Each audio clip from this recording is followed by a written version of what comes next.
तो आज मैं आप सभी के सम्मुख ज्योतिष शास्त्र कला है या विज्ञान इस विषय पर अपनी एक प्रस्तुति पेश करने जा रहा हूँ। इसको शुरू करते हैं हम कि जो ज्योतिष विद्या है ये भारत की बहुत सी महान उपलब्धियों में से एक है।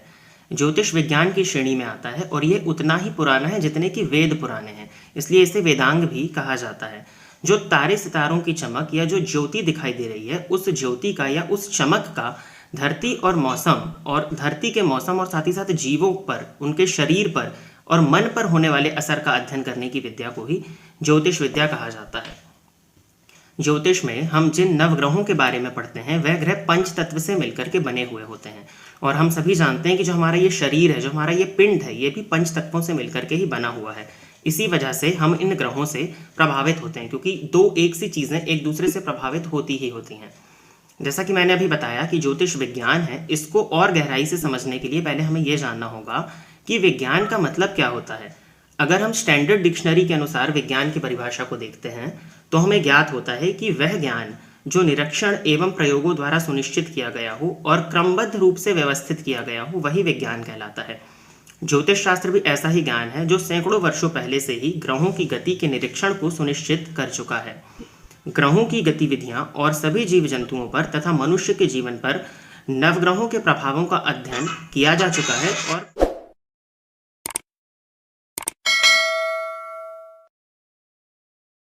और प्रयोगों द्वारा इन बातों को उन सिद्ध मुनियों द्वारा प्रमाणित भी किया जा चुका है जिन्होंने इस ज्योतिषी सिद्धांत को हमारे बीच प्रकाशित किया या हमारे बीच उन्होंने इस चीज़ को रखा। प्रतिदिन हजारों बार इस ज्ञान का प्रयोग और परीक्षण भी होता रहता है। यदि ज्योतिष शास्त्र में विज्ञान के सभी तत्व मौजूद हैं तो फिर कुछ लोग यह प्रश्न उठाते क्यों हैं कि ज्योतिष शास्त्र एक विज्ञान है। इसका एकमात्र उत्तर यही है कि वह अज्ञानी है। इसके बारे में कुछ गहराई से विचार करें तो हमें दिखाई देगा कि शताब्दियों से, बहुत पहले से अंग्रेजी शासकों के राज्य में गुलामी में रहने के कारण हम सभ्यता के क्षेत्र में पिछड़ गए और बुद्धिमत्ता के क्षेत्र में भी अज्ञानी रह गए, क्योंकि भारतीय बुद्धिमान व्यक्ति अपनी सामान्य संस्कृति की जड़ों को ही भूल गए थे। शासकों द्वारा हमारी संस्कृति को नीचा दिखाया गया और उन बुद्धिमान व्यक्तियों की प्रशंसा की गई जो प्राचीन संस्कृति को नीचा दिखा देते हैं और बाहरी संस्कृति जो थी वो हम पर लाद दी गई। इनके अतिरिक्त और भी अनेक कारण हैं जिनसे हमारी पवित्र और शुद्ध विद्या को कलंकित कर दिया गया। साथ ही साथ विज्ञान की जगह इसको अंधविश्वास का नाम भी दे दिया गया। ज्योतिष विज्ञान है ये इस उदाहरण से भी सिद्ध होता है कि अगर आप मेडिकल साइंस के दृष्टिकोण से देखते हैं तो जो नवजात शिशु जन्म लेता है वो अपने माता पिता के गुण, धर्म, फीचर्स को लेकर के ही जन्म लेता है। जैसे कि उस बालक की लंबाई क्या होगी, उस बालक की चौड़ाई क्या होगी, उस बालक के शरीर का ढांचा, स्ट्रक्चर कैसा होगा, शरीर में कैल्शियम, विटामिन इत्यादि की मात्रा भी उसके माता पिता के शरीर पर ही निर्भर करती है, जिसे सामान्यतः हम जेनेटिक्स के रूप में जानते हैं। ठीक उसी प्रकार जब आप किसी बालक की जन्म कुंडली का अध्ययन करेंगे एवं उसके माता पिता की जन्म कुंडली का अध्ययन करेंगे तो आप पाएंगे कि बालक की कुंडली में जो ग्रह हैं या जो ग्रह योगों के फल उसको मिल रहे हैं वो कहीं ना कहीं माता पिता की जन्म कुंडली पर ही आधारित हैं या उनकी जन्म कुंडली से मिलते जुलते हैं। उदाहरण के तौर पर अगर किसी पिता की जन्म कुंडली में सूर्य ग्रह पीड़ित अवस्था में है या कमजोर अवस्था में है तो कहीं ना कहीं संभावनाएं इस बात की है कि सूर्य ग्रह उस पिता के बालक की जन्म कुंडली में भी पीड़ित अवस्था में दिखाई पड़ेगा। तो यहाँ से ये चीज़ हमको क्लियर होती है कि जैसे medical science DNA blood test करके बताता है उसी प्रकार से ज्योतिष भी जन्म कुंडली के माध्यम से बता सकती है। तो ये भी कहीं ना कहीं एक विज्ञान का रूप है। अगर इसको और डीप में समझना है तो हमें थोड़ा पास्ट में जाना होगा। वैदिक ज्ञान के बल पर भारत में एक से बढ़कर एक खगोल शास्त्री भी हुए, ज्योतिषी भी हुए, साथ ही साथ भविष्यवक्ता भी हुए हैं, जिनमें गर्ग, आर्यभट्ट, भृगु, बृहस्पति, कश्यप, पाराशर, वारामिहिर, वैद्यनाथ आदि प्रमुख हैं। वारामिहिर का ज्ञान तो काफी उच्च कोटि का था। वैसे भी प्रारंभ में जो ये ज्ञान था ये राजा, पंडित, आचार्य, ऋषि, दार्शनिक और विज्ञान की समझ रखने वालों तक ही सीमित था। फिर जैसे जैसे समय बढ़ा ये लोग इस ज्ञान का उपयोग मौसम को जानने में, वास्तु की रचना करने में तथा सितारों की गति में होने वाली परिवर्तन को जानने के लिए करने लगे। इस ज्ञान के बल पर वे राज्य को प्राकृतिक घटनाओं से बचाते थे और ठीक उसी समय पर कार्य करते थे जिस समय पर होने वाला कार्य होना जरूरी है, जिसको कि मुहूर्त शास्त्र के नाम से भी जाना जाता है। मुहूर्त के लिए मेनली इसका यूज किया जाता था।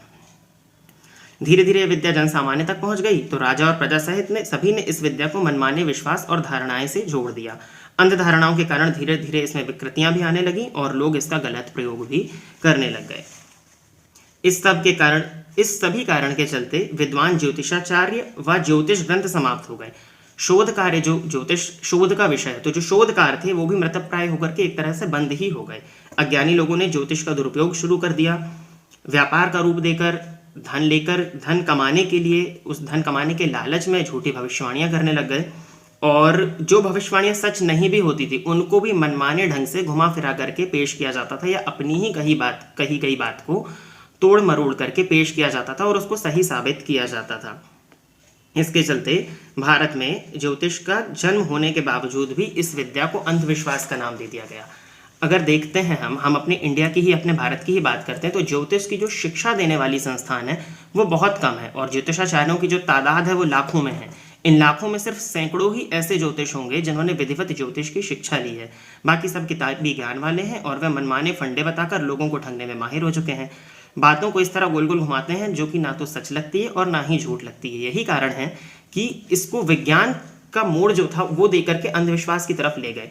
लेकिन मैं यही समझता हूँ कि हम सभी का जो यहाँ पर हैं या जो अभी यहाँ पर नए आए हैं उन सभी का सौभाग्य है कि हम आईकास्ट से जुड़े हैं, जहाँ पर ज्योतिष को वैज्ञानिक दृष्टिकोण से सिखाया जाता है। और मेरा यही मानना है कि हम सब यहाँ से ज्योतिष को सीखकर समाज में जो भ्रामक तथ्य फैले हैं उन्हें दूर कर सकेंगे और अपने इस पॉइंट को सबके सामने रख करके लोगों को विश्वास दिला सकेंगे कि ज्योतिष एक विज्ञान है, और फिर आगे ये प्रश्न ही नहीं किया जा सकेगा कि ज्योतिष विज्ञान है भी या नहीं है। धन्यवाद सर।